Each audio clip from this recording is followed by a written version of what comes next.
बात है सर, आज आप बहुत रिलैक्स लग रहे हैं। कई दिनों से कोई स्ट्रेस देने वाला केस जो नहीं आया।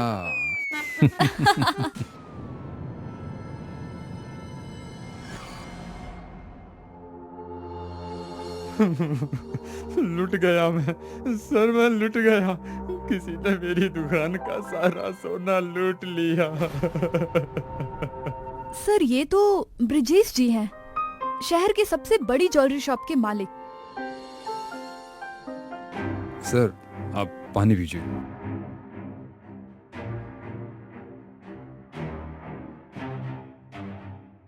अब आराम से बताइए क्या हुआ था। सर कल रात को रोज की तरह मैंने अपनी ज्वेलरी की दुकान में ताला लगाया था, अच्छे से चेक करके। बाहर गार्ड भी था, पर फिर भी मेरी दुकान का सारा सोना चोरी हो गया। मैं तो लुट गया सर, मैं तो लुट गया। क्या आपकी दुकान में सीसीटीवी है? हाँ सर है, और सीसीटीवी का कनेक्शन मेरे फोन से है।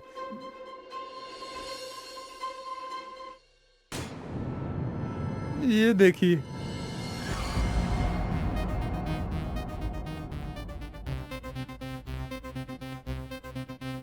इसने तो मास्क पहन रखा है। क्या आपकी दुकान के आसपास कोई और दुकान के बाहर सीसीटीवी है? जी सर, वहाँ एक मेडिकल शॉप है जहाँ 24 आवर सीसीटीवी चलता है। ठीक है, वहां जाकर चेक करते हैं, शायद कोई सुराग मिल जाए।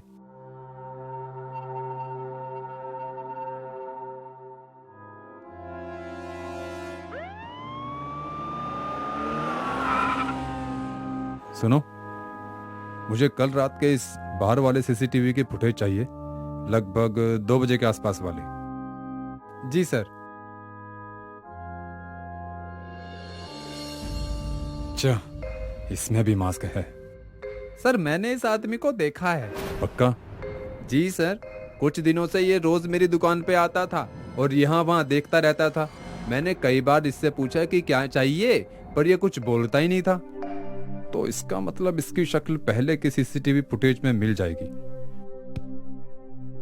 जी सर, यही है सर, यही है वो। लेकिन तुमने इसे मास्क में कैसे पहचान लिया? सर मास्क में भी उसकी आंखें याद है मुझे। ठीक है कामिनी, इस आदमी का पता लगाओ।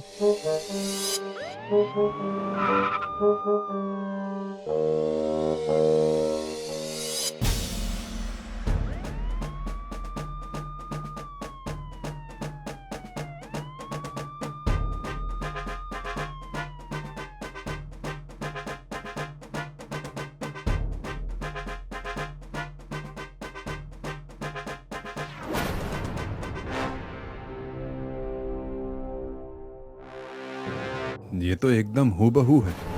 जी सर, पर दोनों में से ये फोटो वाला कौन है मुझे समझ नहीं आ रहा, इसलिए मैं दोनों को यहाँ ले आई हूँ। ठीक है सर, मैं आलोक हूँ और ये शलोक है। हम दोनों थिएटर में ही काम करते हैं। कल रात आप दोनों कहाँ थे? हम कहाँ होंगे, अपने ही घर पर सो रहे थे। शलोक, तुम कितने बजे रात को सोए? लगभग 12 बजे। और तुम? मैं तो 11 बजे ही सो गया था। अच्छा, तुम दोनों के एक केस के सिलसिले में यहाँ बुलाया था। ब्रिजेश ज्वेलर के यहाँ चोरी हुई है और मुजरिम तुम्हारी ही तरह दिखता है। वो कोई और होगा सर, हम चोर नहीं है। और सर आपको हमारी बातों पर यकीन नहीं हो रहा है तो हमारे घर वालों से पूछताछ कर लीजिए।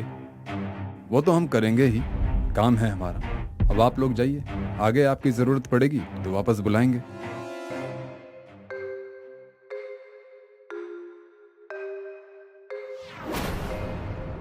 सर इन दोनों में से चोर कौन है? ये तो मुझे भी नहीं पता, पर जल्द ही पता लगा लूंगा। मुझे तो लगता है ये दोनों के दोनों चोर हैं, मिलकर चोरी कर रहे हैं। हो सकता है और नहीं भी। कामिनी, इन दोनों की सारी डिटेल्स चाहिए मुझे, यहाँ तक इनकी मेडिकल हिस्ट्री भी। जी सर।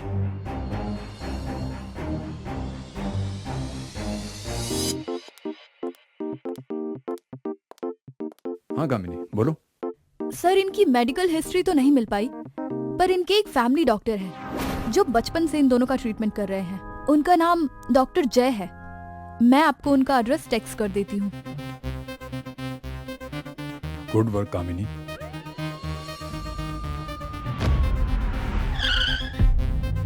जी सर, बोलिए, मैं आपकी कैसे मदद कर सकता हूँ?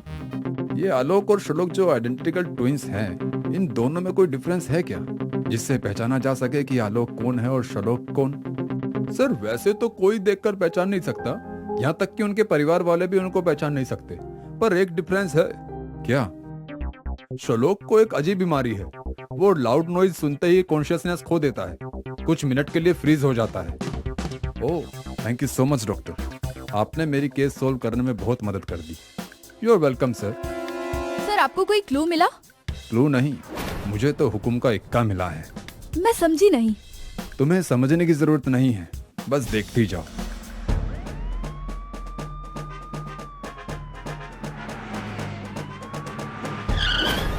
मैडम, आपने रिसेंट ज्वेलरी शॉप की चोरी के बारे में तो सुना ही होगा। जी सर। मेरे कैलकुलेशन के हिसाब से चोर नेक्स्ट टारगेट आपकी शॉप को बनाएंगे। क्या? ये तो नहीं बता सकता, पर मेरे पास प्लान है जिससे आपकी ज्वेलरी शॉप में चोरी नहीं होगी।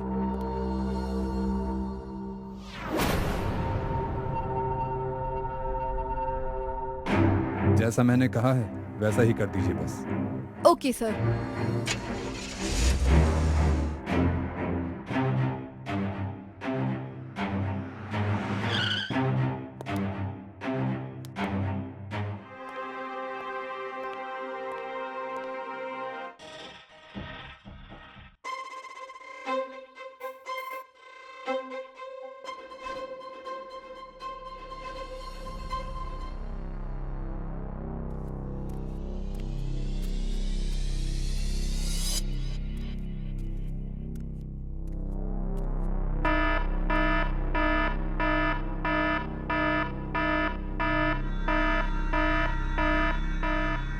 तो चोर शलोक है। आपको कैसे पता सर? क्योंकि शलोक को बीमारी है, वो लाउड नॉइज सुनकर पैनिक हो जाता है। ये आप कैसे कर लेते हो सर? अपना तो ऐसा ही है। Case solve. शलोक की आइडेंटिफिकेशन भी हो गई और उसके खिलाफ स्ट्रॉन्ग एविडेंस भी मिल गई। सर आप तो कमाल है।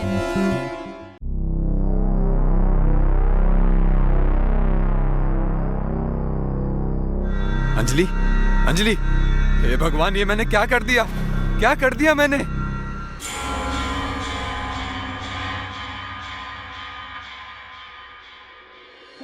सर, मैंने अपनी पत्नी अंजलि का खून कर दिया है। क्या? पर क्यों मारा तुमने अपनी पत्नी को? सर मैं नशे में था, कुछ समझ नहीं पाया। मैंने तो सिर्फ उसे डराने के लिए गन उठाई थी। पता नहीं गोली कब चल गई सर। अच्छा, ठीक है, चलो।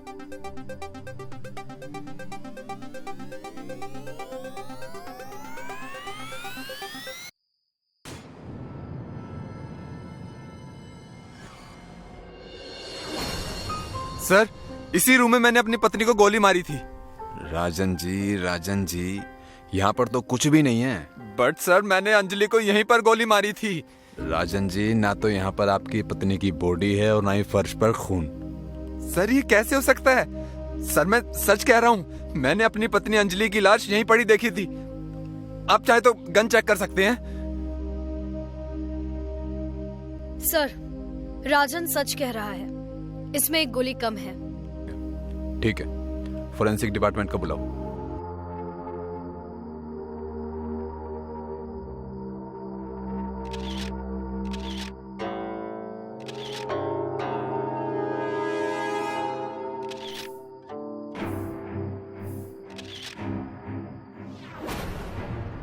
खून के निशान तो हैं, पर लाश यहां से कौन ले जाएगा और किस लिए? हेलो, क्या? सर, वर्सोवा नदी के पास अभी एक औरत की लाश मिली है।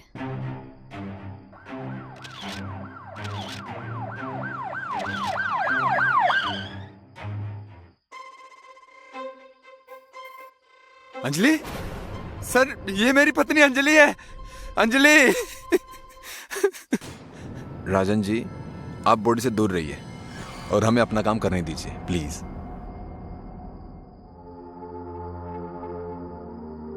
राजन जी, आपकी पत्नी की बॉडी में कहीं भी गोली लगने के निशान नहीं है। ये कैसे हो सकता है? मैंने खुद गोली मारी थी सर। सर, मुझे ये झुमका मिला है। ये झुमका? ये झुमका तो अंजलि की छोटी बहन निधि का है। इसे हमने गिफ्ट किया था निधि के बर्थडे पर। क्या अंजलि और निधि के बीच में कोई झगड़ा था? सर, निधि प्रॉपर्टी को लेकर अक्सर अंजलि से लड़ती थी। कभी कभी तो नौबत हाथापाई पर भी आ जाती थी। प्रॉपर्टी का क्या मसला था? प्रॉपर्टी का कोई मसला नहीं था। अंजलि खुद चाहती थी कि प्रॉपर्टी निधि के नाम हो जाए, लेकिन उसे ड्रग्स की बुरी लत लग गई थी। इसलिए अंजलि ने उसे कहा था कि अगर प्रॉपर्टी चाहिए तो उसे ड्रग्स छोड़नी पड़ेगी। ये निधि कहाँ है? निधि ज्यादातर अपने पनवेल वाले फार्म हाउस पर ही रहती है। कामिनी, बॉडी को पोस्टमार्टम के लिए भिजवा दो और हम चलते हैं निधि के पास।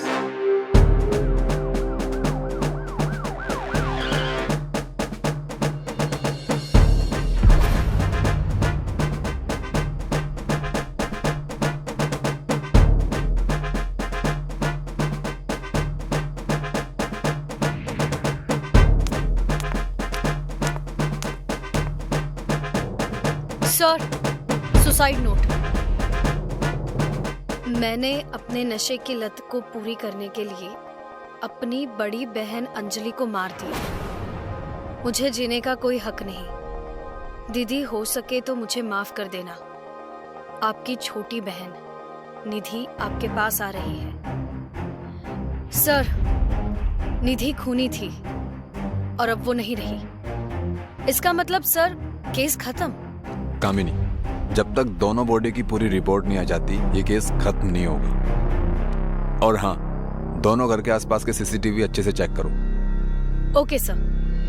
सर, अंजलि की बॉडी पर एक बाल मिला है। ठीक है, तुम एक काम करो, निधि की बॉडी को पोस्टमार्टम के लिए भिजवाओ और फॉरेंसिक टीम को बोलो कि अंजलि की बॉडी से जो बाल मिला है उसे निधि के डीएनए से मैच करके देखे कि वो निधि के बाल तो नहीं।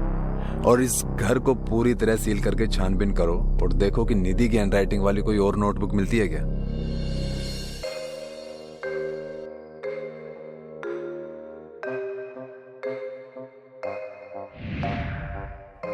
सर, एक डायरी मिली है।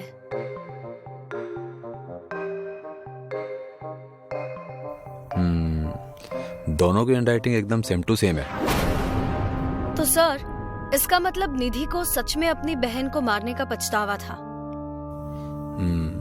हो सकता है।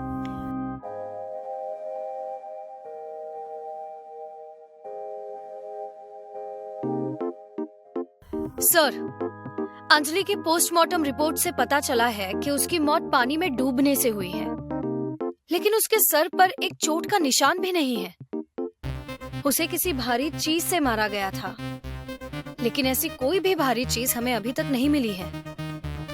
कोई नहीं, खूनी का पता तो चल गया।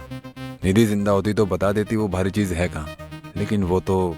सर, अंजलि की बॉडी पर जो बाल मिला था वो निधि के डीएनए से मैच नहीं हुआ। क्या? इसका मतलब खूनी कोई और है? जी सर, आप सही कह रहे हैं, क्योंकि अंजलि और निधि के घर के पास वाले सीसीटीवी फुटेज को जब मैंने देखा तो एक रेड कैप वाला इंसान नजर आ रहा है जो दोनों ही जगह पर कैप से आया है।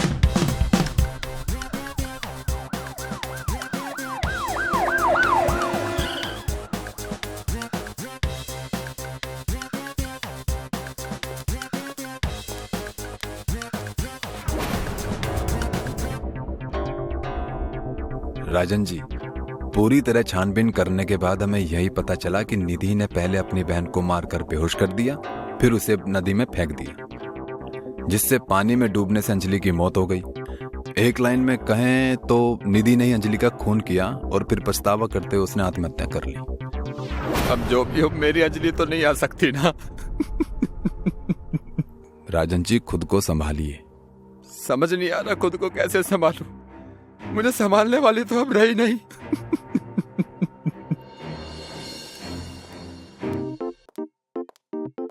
सर, आपने डीएनए रिपोर्ट की बात राजन से क्यों छुपाई? छुपाई नहीं कामिनी, जानबूझकर नहीं बताया ताकि हमें जाल बिछाने का वक्त मिल सके। सर, आप तो कमाल हैं। अपना तो ऐसा ही है। सर, अब आगे क्या करना है? Just wait and watch.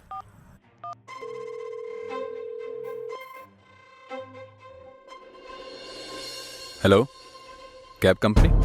मैं इंस्पेक्टर राठौड़ बोल रहा हूँ। कोला कैब कंपनी को छोड़कर बाकी सभी कैब कंपनीज आज के लिए बंद कर दीजिए और कमल रोड मैंगो विला के लिए जो भी कोला कैब जाए उसकी डिटेल मुझे तुरंत चाहिए।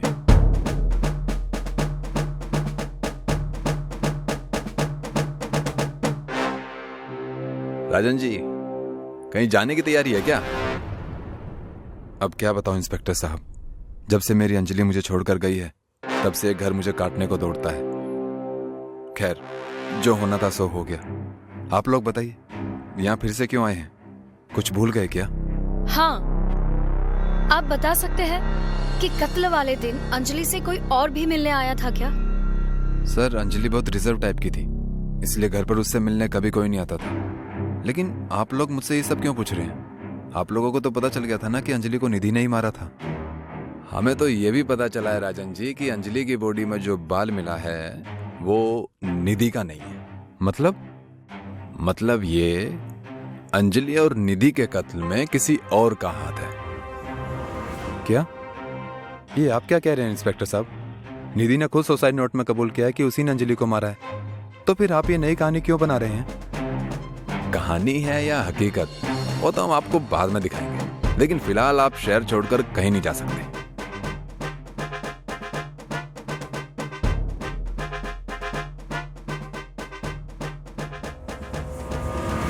सर, अंजलि और निधि के कत्ल वाले दिन जिस नंबर से कैब बुक हुई थी वो नंबर यही है।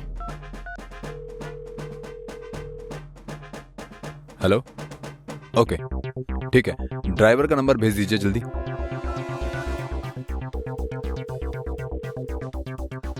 हेलो, मैं इंस्पेक्टर राठौड़ बोल रहा हूँ। मेरी बात ध्यान से सुनो। तुम जहां भी हो उसका लाइव लोकेशन भेजो जल्दी, और जो भी तुम्हारी कैब में बैठकर जाने वाला है उसे धीरे धीरे ले जाकर उसकी जगह पर छोड़ देना।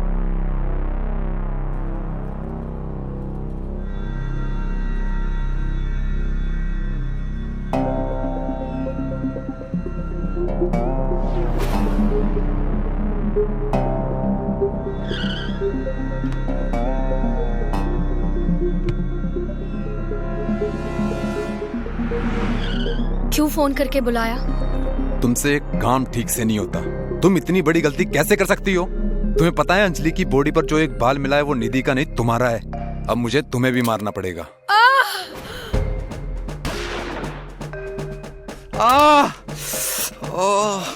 बहुत हो गया लुक्का छुपी करके, अब सच बोलने का समय आ गया है। ये बताओ, क्यों मारा तुमने अंजलि और निधि को? अब मैंने तुम्हें मना किया था ना यहाँ आने के लिए, फिर तुम क्यों आई? मत भूलो कि अभी तक हमारा तलाक नहीं हुआ है। फिर भी ज्यादा के लालच में तुमने अमीरजादी अंजलि को फंसाकर जो उससे शादी की है ना, अगर सोचो अंजलि को तुम्हारी सच्चाई के बारे में पता चल जाए तो तुम्हारा क्या होगा? तो तुम ब्लैकमेल कर रही हो? क्या चाहती हो? ज्यादा कुछ नहीं, बस हर महीने 5 लाख। राजन, शादीशुदा होने के बावजूद भी तुमने मुझसे शादी की सिर्फ और सिर्फ मेरी जायदाद के लिए। इतना बड़ा धोखा।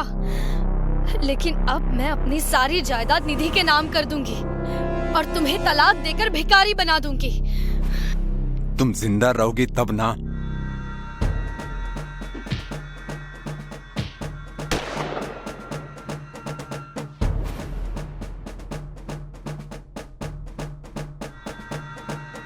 फिर महिमा ने अंजलि को नदी में ले जाकर फेंक दिया। हमने निधि पर दबाव डालकर उससे लेटर लिखवाया, उसे फंसाया ताकि जायदाद का कोई हकदार ना बचे, और सारी जायदाद तुम हड़प लो। प्लानिंग तो बहुत अच्छी की थी तुम दोनों, लेकिन अफसोस प्लान फेल हो गया। अंजलि और निधि को जान से मारने के जुर्म में तुम दोनों को गिरफ्तार किया जाता है।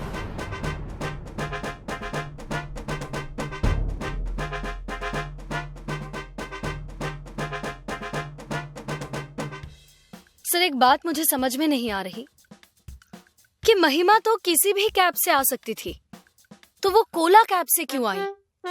क्योंकि कोला कैब को छोड़कर मैंने सारी कंपनीज को बंद कर दिया था, तो ऑप्शन में सिर्फ कोला कैब ही बचा।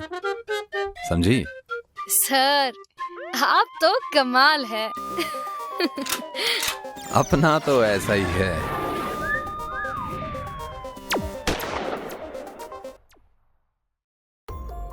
रोनी और जेनी पुलिस स्टेशन जाते हैं इंस्पेक्टर राठौर के पास। Sir, I need your help sir, please हमारी मदद कीजिए, प्लीज सर। मदद? कैसी मदद? और क्या हुआ है जरा बताएंगे? सर, समायरा हमारी दोस्त कल रात से मिसिंग है सर। कल शाम एक क्लब में हम सब फ्रेंड्स मिलने वाले थे। हम सब तो क्लब में पहुंच गए थे, लेकिन समायरा वहां नहीं आई। हाँ सर, हमें लगा शायद किसी काम की वजह से वो नहीं आई होगी। हमने उसे कॉल भी किया था, लेकिन उसने रिसीव ही नहीं किया। और आज सुबह जब हमने उसके घर के लैंडलाइन नंबर पर कॉल किया तो हमें पता चला कि समायरा कल रात से ही घर नहीं आई है। सर, अगर समायरा हमसे मिलने क्लब नहीं आई और अगर वो अपने घर भी नहीं है, तो वो कहाँ जा सकती है? हो सकता है वो कहीं और चली गई हो और वो तुम लोगों को कुछ बताना नहीं चाहती हो। सर, अगर ऐसी कोई बात होती तो वो हमें जरूर बताती। हम बहुत अच्छे दोस्त हैं। सर, प्लीज आप उसको ढूंढिए। जेनी ने अपने मोबाइल में जो समायरा की तस्वीर थी वो इंस्पेक्टर राठौर को दिखाई। ये तो फेमस मॉडल समायरा है। इंस्पेक्टर राठौर ने उसकी कॉपी निकालकर शहर के सारे पुलिस स्टेशन में भेजने को कहा। इंस्पेक्टर राठौर ने समायरा की तलाश शुरू कर दी। कामिनी, समायरा मुंबई यूनिवर्सिटी कॉलेज में पढ़ती थी ना? और कॉलेज खत्म होने के बाद उसने मॉडलिंग स्टार्ट की। राइट सर, और रिसेंटली वो फेमस डायरेक्टर ऑलवेज के साथ काम कर रही थी। कामिनी और इंस्पेक्टर राठौर ने समायरा के साथ कॉलेज में जाकर इंक्वायरी की।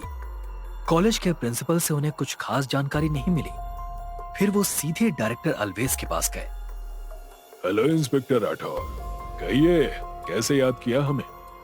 अब आपने याद किया है तो कोई ना कोई खास वजह तो जरूर होगी। Am I right, inspector? वजह तो है मिस्टर अलवेज। हमें इंफॉर्मेशन मिली है कि मॉडल समायरा आपके साथ काम करती है। और यस, वो मेरे साथ ही काम करती है, लेकिन वो 2 दिन से स्टूडियो आई ही नहीं है। मेरा तो दिमाग खराब हो गया है उसे कॉल करते करते। मेरी शूटिंग रुकी हुई है, मेरा कितना नुकसान हो रहा है पता नहीं सर। अगर इन लड़कियों को काम नहीं करना होता है तो इस इंडस्ट्री में आती ही क्यों है? लेकिन समायरा के बारे में आप क्यों पूछ रहे हैं? सब ठीक तो है ना? वेल, अब तक तो सब ठीक नहीं है। समायरा की मिसिंग होने की कंप्लेन आई है हमारे पास। समायरा मिसिंग है, इसीलिए वो शूट के लिए नहीं आई? ओह गॉड, सर प्लीज समायरा को जल्द से जल्द ढूंढिए। वो अगर नहीं आई शूट पर तो बहुत नुकसान हो जाएगा मेरा। डायरेक्टर अलवेज से बात करने के बाद इंस्पेक्टर राठौर और कामिनी वहां से चले आए। दूसरे दिन जेनी और रॉनी को इंस्पेक्टर राठौर ने पुलिस स्टेशन में बुलाया और उनसे पूछताछ की। जेनी और रॉनी, तुम दोनों समायरा के बेस्ट फ्रेंड्स हो ना? तुम सब कॉलेज के दिनों से साथ में ही हो। क्या कॉलेज में ऐसा कोई था जिस इंसान पर तुम्हें डाउट हो? नो सर, कॉलेज में तो ऐसा कोई नहीं था जो समायरा को पसंद ना करता हो। वो सबके साथ अच्छे से रहती थी। Are you sure miss Jenny? कहीं कुछ भूल तो नहीं रही हो ना? जरा ठीक से याद करके बताओ।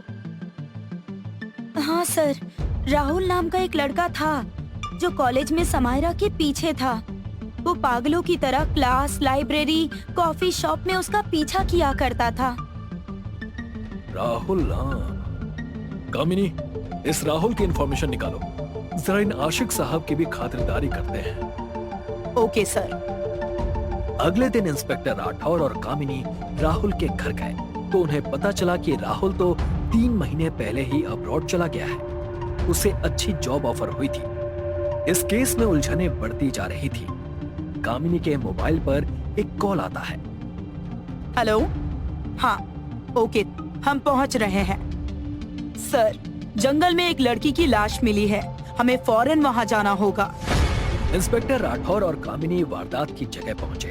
वहां समायरा की लाश पड़ी थी। उसके सर पर गहरे घाव के निशान थे। रॉनी और जेनी भी वहां पहुंच गए। ये क्या हो गया समायरा? तू हमें छोड़कर नहीं जा सकती। सर, ये सब किसने किया? आप कुछ भी कीजिए सर, लेकिन समायरा के गुनहगार को पकड़िए और उसे सख्त से सख्त सजा दीजिए। समायरा की मौत के बाद यह केस और भी पेचीदा हो गया था। जेनी ने बताया कि डायरेक्टर अलवेज और समायरा के बीच काम को लेकर थोड़ी अनबन हो गई थी। डायरेक्टर अलवेस ने समायरा को कुछ सीन्स करने को कहा था जो समायरा को अच्छे नहीं लगे और कॉन्ट्रैक्ट में भी उसका कोई जिक्र नहीं था। इसीलिए उन दोनों के बीच में अनबन हो गई थी। शायद उसी का बदला लेने के लिए उन्होंने समायरा को मारा होगा। जेनी की इंफॉर्मेशन देने के बाद इंस्पेक्टर राठौर और कामिनी डायरेक्टर अलवेस के पास गए। हेलो सर, आप फिर यहाँ? समायरा का कुछ पता चला सर? इंस्पेक्टर राठौर और कामिनी अलवेस को शक भरी निगाह से देख रहे थे। क्या हुआ सर? आप मुझे ऐसे क्यों देख रहे हैं? कोई प्रॉब्लम हुई है क्या? आपको तो डायरेक्टर के साथ साथ एक्टर भी होना चाहिए था, क्योंकि एक्टिंग बड़ी कमाल की करते हैं आप। एक्टिंग? मैं कुछ समझा नहीं सर। सब कुछ समझ में आ जाएगा। जरा ये तो बताइए कि आपकी और समायरा की कौन सी बात पर बहस हुई थी? बहस? नहीं तो, ऐसी कोई बात नहीं है। हमारी छोटी सी लड़ाई हुई थी। एक्चुअली शूट में कुछ सीन समायरा को नहीं करने थे, लेकिन मुझे वो सीन शूट करवाने थे क्योंकि उस सीन से व्यूअर्स बढ़ते। तो उसी बात को लेकर हमारा झगड़ा हुआ था। लेकिन ऐसी बातें तो हर रोज हमारी इंडस्ट्री में होती हैं। अब इसके लिए भला कोई किसी का खून तो नहीं कर सकता ना। डायरेक्टर अलवेस की बात सुनकर इंस्पेक्टर राठौर और कामिनी वहां से चले गए। 3 दिन बाद इंस्पेक्टर राठौर को एक खबर मिली कि शहर से लड़कियां गायब हो रही हैं। तभी हवलदार एक सीसीटीवी की फुटेज लेकर इंस्पेक्टर राठौर के पास आया। उस फुटेज को देखने के बाद इंस्पेक्टर राठौर सारी बात समझ गए। अब सारी बात आप बताओगे या हम अपने तरीके से पूछें? हाँ सर, ये बात सच है कि मैं गर्ल सेलिंग रैकेट के लिए काम करता हूँ। लड़कियों को मॉडलिंग के नाम पर फंसाता था और उन्हें बाहरी देशों में बेचता था। लड़कियां भी अच्छे काम के लालच में आउट ऑफ इंडिया जाने के लिए तैयार हो जाती थी। अलवेस ने बताया कि जिस रात समायरा की मौत हुई, उस रात वो स्टूडियो में रुकी हुई थी। वो गलती से उसके कैबिन के पास आई। उस वक्त वो अपने एक क्लाइंट से बात कर रहा था और वो सारी बातें समायरा ने सुन ली थी। वो जान गई थी कि डायरेक्टर अलवेस गर्ल सेलिंग का रैकेट चलाता है और इसीलिए उसने ये बात पुलिस को बताने की धमकी भी दी। मैं तुम्हारे सारे काले करतूतों के बारे में जान गई हूँ। मॉडलिंग के नाम पर जो ये तुम गैर कानूनी काम करते हो ना, उसका पर्दा उठा कर ही रहूंगी मैं अभी सब कुछ रॉनी को बताऊंगी। ऐसा कहकर समायरा ने रॉनी को कॉल किया। हाँ समायरा, बोलो। समायरा ने सारी बातें रॉनी को बताई। रॉनी ने समायरा को वहीं रुकने के लिए कहा और कुछ ही पल में वहां पहुंच गया। समायरा जैसे ही रॉनी के पास दौड़ती हुई गई, रॉनी ने उसे जमीन पर धक्का दे दिया। समायरा रॉनी का ये चेहरा देखकर शॉक्ड हो गई। सॉरी समायरा, डायरेक्टर अलवेस और मैं साथ में काम करते हैं। तुम्हें वक्त से पहले सब पता चल गया, नहीं तो तुम भी आज किसी और देश में ऐश कर रही होती। You cheat, liar! मैंने तुम पर इतना भरोसा किया और तुमने मुझे धोखा दिया, लेकिन मैं तुम्हें छोड़ूंगी नहीं। मैं तुम्हें पुलिस के हवाले करके रहूंगी। समायरा की बात से रॉनी को बहुत गुस्सा आया। समायरा दरवाजे की तरफ जा रही थी, तभी रॉनी ने उसका हाथ पकड़ा और उसे जमीन पर धक्का दे दिया। समायरा ने खुद को बचाने की कोशिश की, लेकिन डायरेक्टर अलवेस ने उसके सर पर जोर से वार किया। सर से खून बहने के कारण समायरा की मौत हो गई। रॉनी और अलवेस ने समायरा की बॉडी को कपड़े में लपेटा और रॉनी की गाड़ी में डाल दिया। जंगल में जाकर दोनों ने बॉडी को दफना दिया और प्लान के मुताबिक रॉनी वापस क्लब में आ गया और इस तरह से पेश आया जैसे कुछ हुआ ही ना हो। बस सर, आपका जवाब नहीं, लेकिन आपको इन दोनों पर शक कैसे हुआ? इंस्पेक्टर राठौर ने बताया कि जब दूसरी बार वो अलवेस के घर पर गए थे, तब वहां से लौटते समय उन्होंने खबरी को वहां पर नजर रखने के लिए कहा था, ताकि उन्हें पता चल सके कि उनके घर में कौन आता है और कौन जाता है। और एक दिन खबरी ने रॉनी को उसके घर पर जाते देखा। रॉनी तकरीबन 15 मिनट अलवेस के घर पर था। खबरी ने जब ये बात इंस्पेक्टर राठौर को बताई, तब उन्हें उस पर डाउट हुआ। फिर उन्होंने क्लब के कैमरे की रिकॉर्डिंग चेक की उसमें रोनी क्लब से बाहर गया था और 1 घंटे बाद वापस आया था। लेकिन जब वो आया था तो उसके जूतों पर मिट्टी के दाग थे। नाटक तो बहुत अच्छा कर लेते हो रोनी साहब, पर कानून की नजर से बच पाना मुश्किल ही नहीं नामुमकिन है। बस सर, क्या बात कही है आपने, आपका जवाब नहीं सर। अपना तो ऐसा ही है कामिनी। होटल डायमंड में शानदार सजा हुआ एक मैरिज हॉल, चारों तरफ जगमगाती हुई रोशनी। रंजीत के कुछ दोस्त, तेरी तो अब निकल पड़ी, अब शादी के बाद सारी आजादी खत्म। क्या तू रंजीत को नहीं जानता क्या? वो कभी किसी के हाथ नहीं आने वाला। इससे जरा पूछ कि पिछली रात ये कहाँ था। हाँ, ये तो सही बात है, ये कभी किसी एक लड़की का होकर नहीं रह सकता। अब चुप भी हो जाओ तुम दोनों। वैसे भी ये शादी मैं अपनी मर्जी से नहीं कर रहा हूँ। डैड के बिजनेस के लिए मुझे निशा से शादी करनी पड़ रही है ताकि उसके डैड का पैसा हमें मिल सके। रंजीत, तुम अब तक यहाँ क्या कर रहे हो? जाओ अपने कमरे में जाकर आराम करो। उसी समय दूसरी तरफ से एक लड़की चिल्लाती हुई बाहर आई। बचाओ, बचाओ मुझे, वो मुझे भी मार डालेगा, बचाओ। ऐसा कहकर वो चिल्लाती हुई मैरिज हॉल से भागती हुई बाहर आई। उसके पीछे उसका पति रोहन भी भागने लगा। रुको काव्या, रुको, घबराओ मत, मेरी बात सुनो। रोहन काव्या का पीछा कर रहा था, लेकिन काव्या घबराहट में इतनी तेज दौड़ रही थी कि कुछ देर बाद वो रोहन की नजरों से ओझल हो गई। काव्या अकेली रोड पर भाग रही थी कि तभी वो एक गाड़ी से टकरा जाती है। उसने खड़े होकर देखा तो गाड़ी में इंस्पेक्टर राठौर और कामिनी थे। काव्या को देखकर कामिनी गाड़ी से उतरी और काव्या के पास गई। कौन हो तुम और इतनी घबराई हुई क्यों हो, क्या हुआ?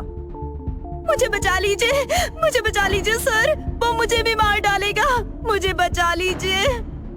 काव्या को इतना घबराया हुआ देखकर कामिनी ने उसे गाड़ी में बिठाया और पुलिस स्टेशन ले गई। कामिनी ने उसे चेयर पर बिठाया और पीने के लिए पानी दिया। बताइए क्या बात है, कौन मारना चाहता है आपको? सर, मैंने एक लड़की का खून होते हुए देखा और अब वो मुझे भी मार डालेगा, बचा लीजिए मुझे प्लीज, मुझे बचा लीजिए प्लीज सर, वो मार डालेगा मुझे भी। किस लड़की का खून होते हुए देखा तुमने और किसने किया और कहां पर?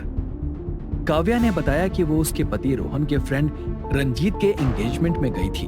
एंगेजमेंट खत्म होने के बाद सब डांस कर रहे थे कि तभी काव्या को सर में बहुत तेज दर्द होने लगा और सब धुंधला धुंधला दिखाई देने लगा।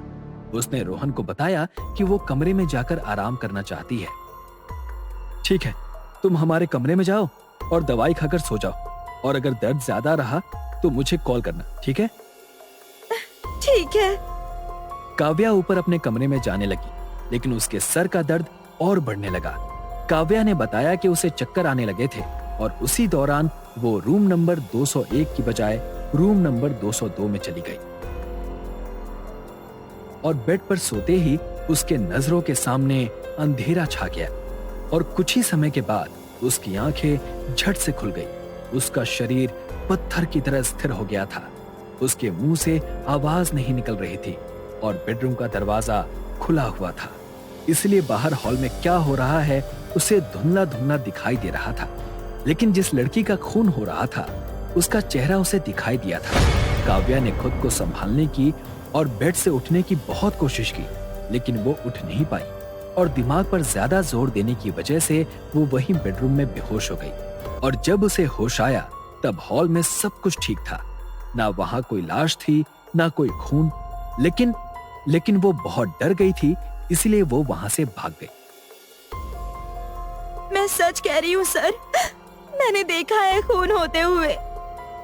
काव्या जी, अगर खून हुआ था तो लाश और ब्लड कहाँ गया?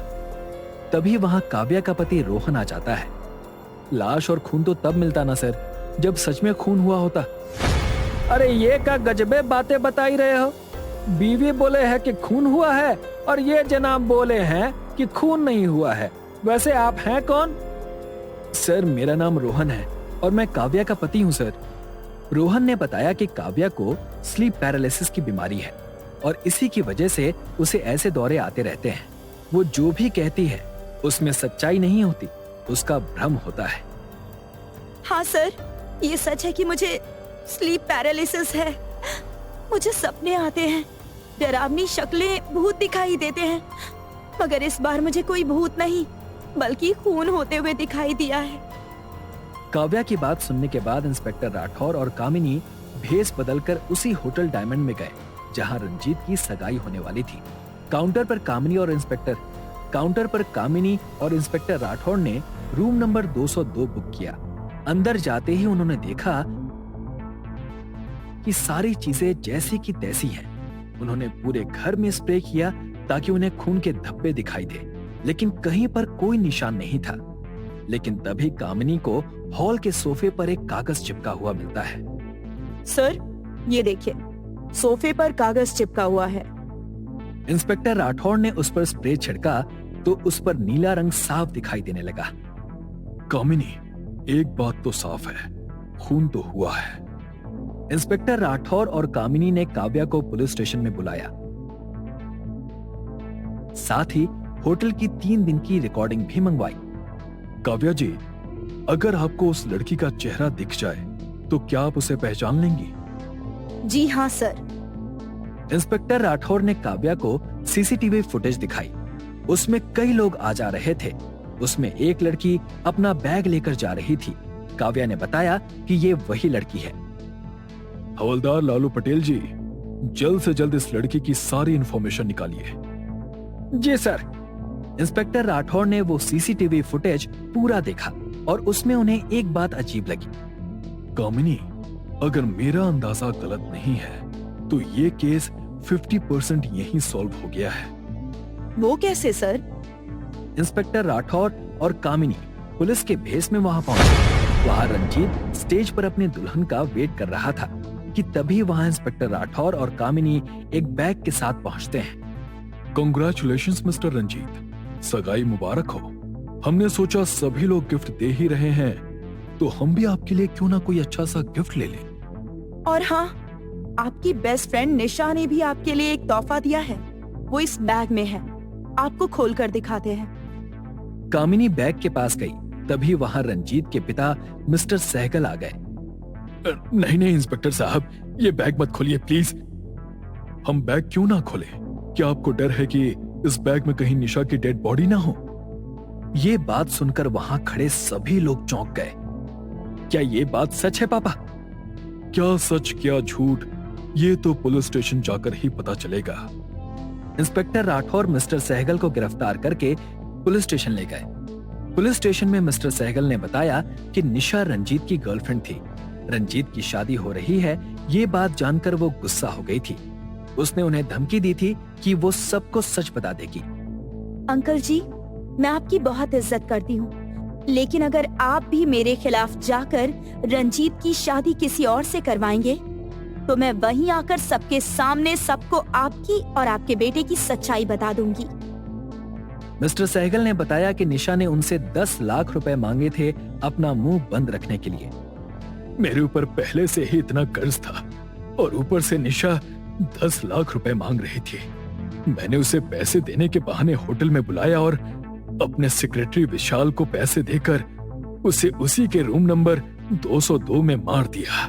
कमरे के हॉल को हमने पहले से ही प्लास्टिक से कवर कर लिया था और खून होने के बाद वहां से प्लास्टिक हटा दिया था, इसलिए जमीन पर कोई निशान नहीं मिला। खूनी कितना भी शातिर क्यों ना हो, पुलिस की नजर से नहीं बच सकता।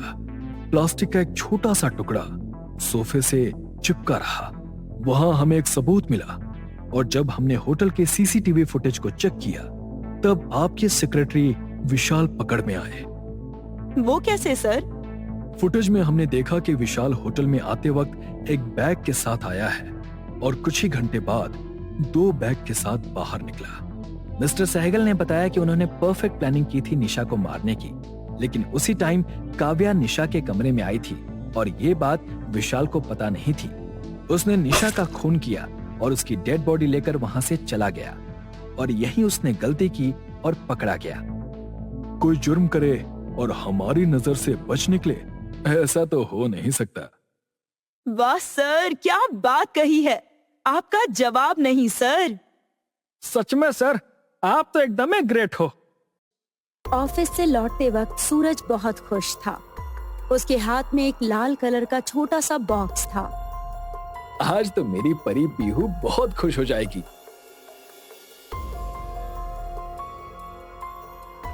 सूरज अपने घर जाता है और अपने कमरे में चला जाता है। अपने हाथ में रखे बॉक्स को वो अपनी अलमारी में रख देता है। तभी वहाँ सूरज की पत्नी अपनी छोटी बेटी पीहू के साथ आती है। क्या बात है जी, आज बड़े खुश लग रहे हो। खुशी की ही तो बात है। हमें भी बताओ क्या बात है।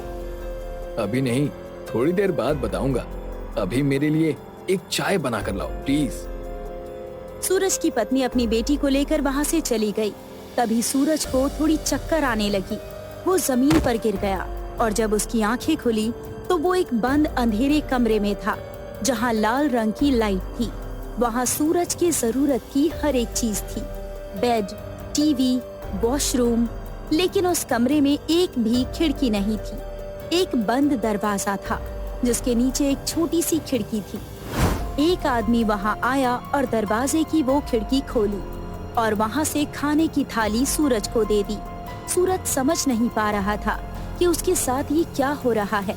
वो जोर जोर से चिल्लाने लगा, कौन हो तुम और मुझे यहाँ क्यों बंद करके रखा है?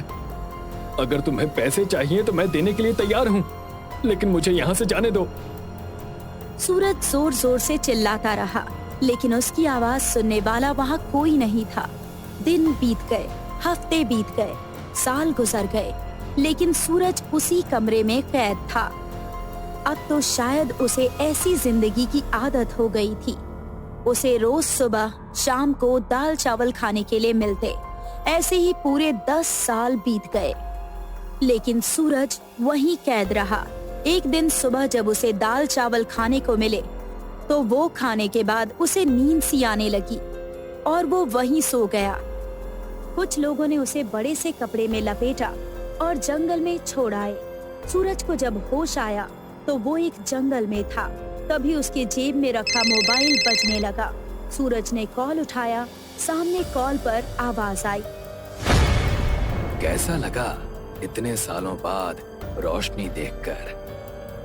कौन हो तुम और क्या चाहते हो? क्यों मुझे इतने सालों बंद करके रखा तुमने? ऐसी कौन सी दुश्मनी थी? जल्द ही तुम्हें पता चल जाएगा, लेकिन तुम्हारे पास सिर्फ 48 घंटे हैं जीने के लिए। अगर तुम मुझे 48 घंटों में ढूंढ नहीं पाए तो मैं तुम्हें मार डालूंगा। Hello hello hello. सूरज को खुद समझ नहीं आ रहा था कि वो क्या करे। जैसे तैसे वो अपने घर तक पहुंच गया। उसके घर की हालत बहुत खराब थी, मानो कई सालों से घर बंद हो। हर जगह धूल मिट्टी चढ़ी थी। सूरज घर के अंदर गया और अपने कमरे में गया। उसे बीती सारी बातें याद आने लगी। तभी उसे याद आया कि उसके कबर्ड में वो बॉक्स रखा था। उसने जब वो कबर्ड खोला तो उसमें वो बॉक्स था और साथ ही एक डायरी भी थी। इसमें जरूर मेरे सारे कॉन्टैक्ट्स होंगे।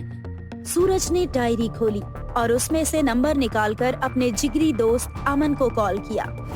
हेलो, कौन? अमन, मैं सूरज बोल रहा हूँ, तुम्हारा दोस्त। अमन हैरानी से कहता है, सूरज, कहाँ थे तुम इतने सालों से?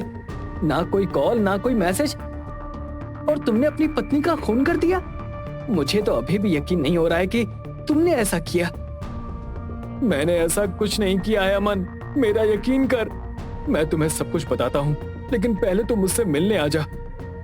सूरज ने अमन को एड्रेस दिया और कॉल कट कर दिया। फिर सूरज जल्दी से घर से बाहर निकल गया, लेकिन सूरज के पड़ोस में रहने वाले आदमी ने उसे देख लिया। वो जानता था कि सूरज अपनी पत्नी का खून करके भाग गया है। उसने फौरन सीआईडी को कॉल कर दिया। Hello, inspector Ravikant. सर, मैं इंदिरा नगर से बात कर रहा हूँ। आदमी ने पूरी बात इंस्पेक्टर रविकांत को बताई। रविकांत ने कॉल कट किया और एसीपी रंधावा के पास गया और उन्हें सारी बात बताई। एसीपी रंधावा ने सब इंस्पेक्टर अजय को सूरज के बारे में नेट पर इंफॉर्मेशन सर्च करने को कहा। तकरीबन रात के 1 बजे रविकांत को कॉल आया कि सूरज नाइट क्लब में गया है। रविकांत इंस्पेक्टर स्वामी के साथ नाइट क्लब पहुंचे। सूरज क्लब में अपने दोस्त अमन का वेट कर रहा था। थोड़ी देर बाद अमन वहां पहुंचा। अमन सूरज के गले मिलते हुए कहता है, तू कहाँ था मेरे दोस्त इतने सालों तक? तुझे पता है मैंने तुझे कितना ढूंढा। न्यूज चैनल्स पर बताया कि तूने अपनी पत्नी का खून किया है। और तुम्हारी बेटी कहाँ है? तुम उसे अपने साथ लेकर गए हो क्या? सूरज अमन को कुछ बता पाता इससे पहले ही सीआईडी वहां पहुंचती है और सूरज और अमन को गिरफ्तार कर लेती है। अब बाकी की कहानी ससुराल में जाकर अपने दोस्तों को सुनाना। उन दोनों को सीआईडी हेडक्वार्टर्स लेकर आती है। बोलो, क्यों मारा तुमने अपनी पत्नी को 10 साल पहले और फरार हो गए अपनी बेटी को लेकर? मैं कहीं नहीं भागा था सर, और ना ही मैंने अपनी बेटी को किडनैप किया है। मैं तो खुद उसे ढूंढ रहा हूँ। ये सच कह रहा है सर। सर, इतने सालों के बाद मुझे अपना दोस्त मिला है। अब मैं वापस इसे खोना नहीं चाहता। आप प्लीज मेरे दोस्त को बचा लीजिए। आप टेंशन मत लीजिए, अभी आप जा सकते हैं। सूरज ने बताया कि 10 साल पहले उसे किसी ने किडनैप किया था और अब छोड़ा है और उसे मारने की धमकी भी दी है।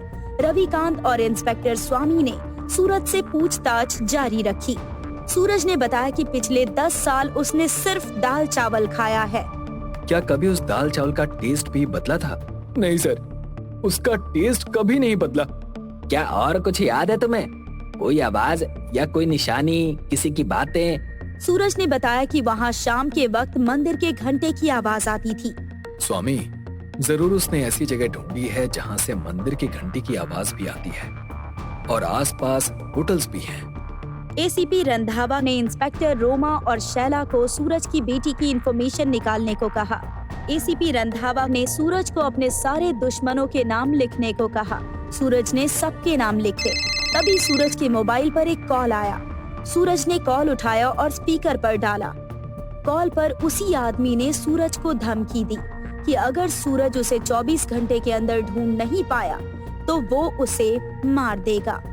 एसीपी रंधावा ने इंस्पेक्टर स्वामी को सूरज के घर जाकर उसका ध्यान रखने के लिए कहा। इंस्पेक्टर स्वामी सूरज के साथ उसके घर गए।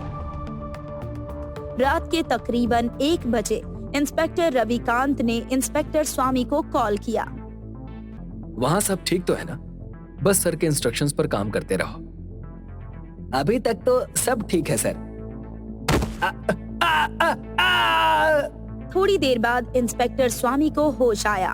तब उन्होंने देखा कि वो दोनों एक चेयर पर रस्सी से बंधे हुए हैं और सामने एक लड़की जिसने पूरे काले कपड़े पहने हैं और अपना मुंह ढक रखा था, वो सूरज के सामने बंदूक ताने खड़ी थी।